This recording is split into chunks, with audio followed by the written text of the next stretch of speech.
Hey guys, so here I'm going to show you how to expand on a double Autobrewer to make it infinitely expandable. So there's materials you're going to need to expand it, and let's get straight into it. Alright, first off we just want to continue the Z pattern, put it up 3.5 times, just like the other Autobrewer, sorry. Expand it three blocks out, just like this, and we're just going to put it out by 1, just like so. Just completely mirroring the other side. Then we're going to grab our redstone, I'm going to put 4 repeaters on each side, just like this. I'm going to grab our redstone torches. Mirror that. I'm going to grab 3 redstone, put it there, put a repeater here, completing the connection, bring redstone all the way down here, and we're done with the redstone. Now we want to grab some chests, hoppers, and rung stands.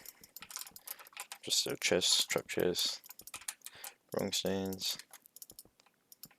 Just repeating it 4 times right here.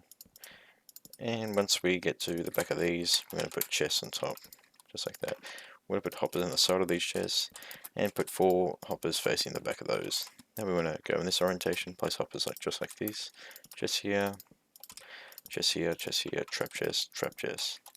Alright, now I'm going to grab some signs, put 2 here, and fill in our water. Usually just grab water from the infinite water source here and put it here, but yep, I'm in creative, so I had to do that. Alright, now we're going to mine down 3 here. Just expanding the storage.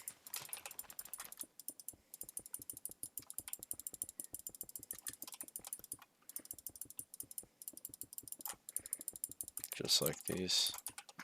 Alright, grab some hoppers. Alright, got a chest, trap chest, trap chest, and trap chest. Put hoppers in the back of these. Just like that. We've pretty much done that. Now, for instance, if you wanted to expand it, let's say 5 times, I'll show you how to. This is what it would look like. So just grab right here, and just like that, we'll stack it 5 times, and this is pretty much what it look like. Bit of the water's broken here, but that's alright. But this is pretty much what it's look like.